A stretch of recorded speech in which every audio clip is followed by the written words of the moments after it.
Use this opportunity breakthrough. In this episode, we're going to answer the question I get asked numerous times from clients. How do you make New Year's resolutions or any resolution? So stay with me. I'm going to show you the power of one sheet of paper to be able to get super clear on setting resolutions and goals that will get achieved.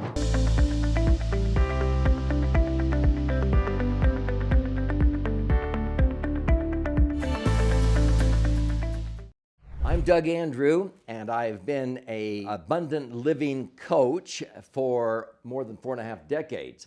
I wish I had a nickel for every time somebody has asked me, so how do you make New Year's resolutions? What is the best way to make resolutions? Now, that's another term for goals for a new year, and most people in January, the 1st or 2nd, they make resolutions, maybe even the last week of December every year, on what they're going to do better. But by February, they're like, oh well, that didn't work.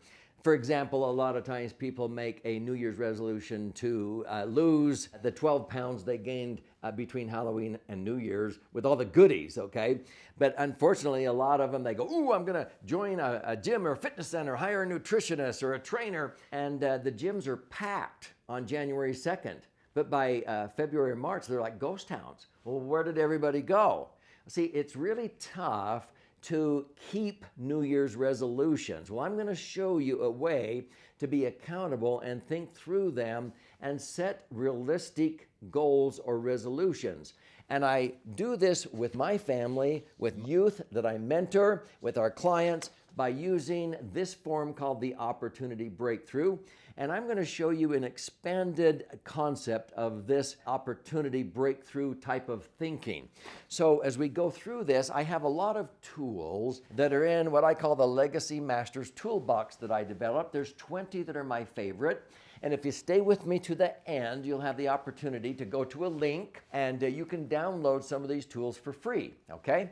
So let's frame this one on how to set a resolution. If you were looking at just one goal or resolution, this is the form you would fill out like this. And I'm going to go through this simple first, and then we're going to fill out an expanded version of this. Because what we're doing is we're setting a vision by going through different types of relationships here. Let's go back to this. I'll usually write down the opportunity that I want to seize during this time period, let's say this next year. So I write it down, and then this spells an acronym, B-R-E-A-K. So let me magnify this. The B stands for barriers. What has held me back in the past? What barriers do I need to overcome to achieve this goal? The next one is an R in the word break. These are the resources. What are the skills? Who are the people? What are the tools that I can rally to help me? So R stands for resources. You come down here to the E, that stands for experiences. What are the experiences I have had in the past or that I want to have in the future that will help me achieve that success? So that's B-R-E, okay, barriers, resources, experiences. The next is the A down here. What is the A? It stands for action. What specific steps can I take to move forward? So I'm writing down the barriers, the resources, the experiences, the action. The last letter in the word break is K. K means knowledge, okay? What knowledge do I need to gain in order to make this breakthrough complete? So I write down the books or the audios or the YouTubes I need to watch in order to gain the knowledge to be able to achieve that goal. Once I have brainstormed over here on the left, then over here on the right, I write down the 3 greatest barriers in order of importance, the 3 greatest resources, the 3 greatest experiences in order of importance, the 3 action steps in order, and the knowledge. And now I have 3 steps, 3, 3, 3, 3. The human brain can get around a list of 3 things. This is really profound on one specific goal.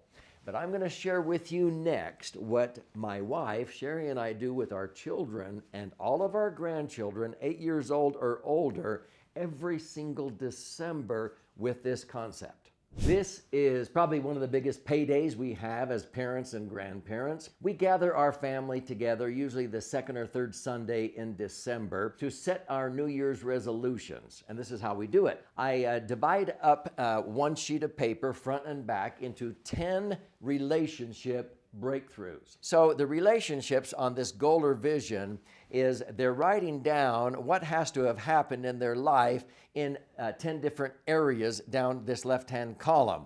It would be their financial self-reliance, their mental and intellectual, their business or their job or their schooling. It might be church service responsibilities and community or civic service. They also write down their relationship with deity, God, their belief in a higher power, their spouse if they're adults and married. If not, it's the relationship with their parents, children and or siblings, their extended family and friends, and the relationship with their personal body, their fitness and their health.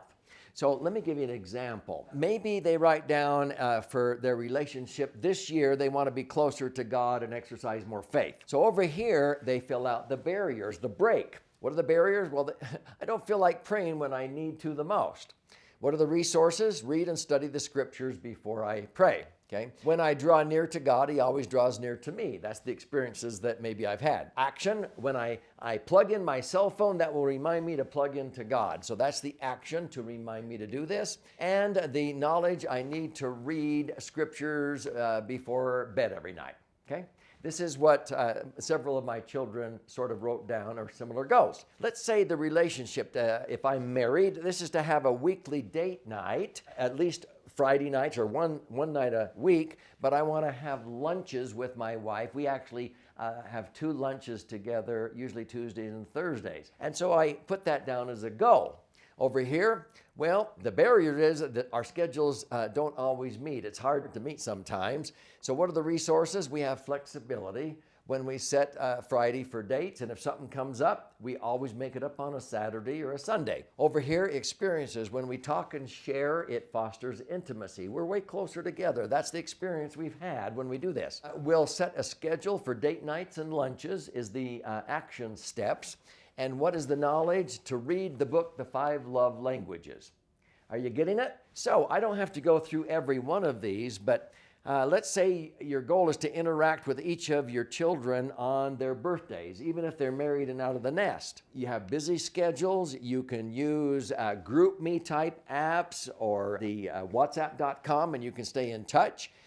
When you talk with your kids, it fosters this intimacy with each other. You manage expectations and you're setting the time to talk. And you can read the Relationship Handbook, one of my favorite books written by George Pransky. Down here, to hold an I remember when retreat with my siblings. Now, I have other videos that talk about this, but every year for one day, we meet with my brothers and sisters and we have an I remember when retreat at our cabin.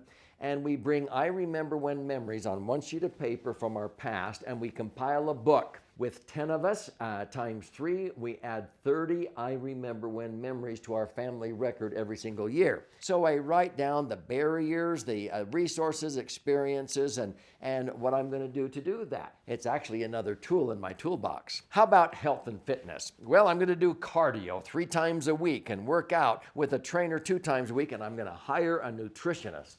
Now, these are actual goals that we have set and we have completed, so we have to schedule that time. The gym is close by. Those are the resources and the experiences. When I weigh less, I feel better. I have more energy when I'm eating right. And I can hire a trainer and a nutritionist really close. I actually read the book Younger Next Year when I made that goal the first time. And also No More Heart Disease. It was another book, another year when I set that goal. See, when you get all done, you are writing down, okay, during the next year, if we were sitting here in the living room, kids, next December, which they know they're going to do, and we were looking back over this last year, what has to have happened in every one of these relationships in your life to be happy with the progress you made? So that's what they're writing down here. they flip it over and they're writing down to pay off consumer debt and reposition money to my laser fund. And again, they're going through the break, every one of these. Over here, to read a book every month and take a class every quarter might be their education. So they write down the barriers, resources, experiences, and the knowledge they need to obtain for that one. Down here, business, job, school, to create multiple streams of income and write my book. I've had that goal many times. Here are the barriers to overcome, the resources I'm going to use, the experiences, the action, and here's the knowledge I need to obtain. It just lays it out, the breakthrough. And I always break through and achieve the goal. To have a quarterly family service project and attend church weekly is what we did with our kids when I filled this out. And so we talk about the same issues and how we're going to overcome them and the resources to harness and the knowledge to obtain. Finally, volunteer at a hospital and be a reader tutor. My wife was a reader tutor to children at schools, and she went to the schools where we had our grandchildren there. She loved that year doing that volunteer service. So once all of these goals are down, guess what we do? I have all of our children and grandchildren over the age of 8 circle their top 3 resolutions for the next year, and we go around the family circle and everybody shares what has to have happened during the next year for them to be happy with the progress they made in that particular one they circled. And they report on 3, and they go through the barriers they have to overcome to achieve the goal, the resources they're going to harness, the experiences they need to have, the action steps they're going to take, and the knowledge they need to obtain. Guess what happens? Everybody is cheering for everybody. Everybody's abundant-minded. We meet quarterly and see how everybody's doing. But see, we're cheering. When everybody sets goals, we go, yeah. But if maybe we have a goal to lose some weight and eat better, and maybe on a holiday we have an extra piece of pie, people who don't do this, there's critics. There's, oh, how come you had another piece of pie? I thought you were on a diet. No, if you do this as a family, your family members will go, hey, we all have cheat meals on holidays. Tomorrow, I know your goal is the same as mine. You want to get in motion. Let's go out and do a little jog and let's burn off these calories we both ate on this holiday, okay? Because everybody knows what everybody else wants to achieve, and together we're better. This is probably one of the favorite tools that we do and use every single year to set New Year's resolutions. It's amazing how many are achieved even before the end of that year. So if this tool has resonated with you and you would like to use it, feel free. You can use the form that I've created. Go to eabooktools.com and you can download 5 of my favorite tools for free. You can also purchase access to the others if you would like. I explain these tools in the book Entitlement Abolition. You'll be given the opportunity to get a free copy of this sent to you for $5.95 shipping and handling. This is about you, empowering you to learn how to have a brighter future, transfer that to the people you care about, and be able to empower them with the thinking tools on one sheet of paper to make New Year's resolutions that will come to fruition.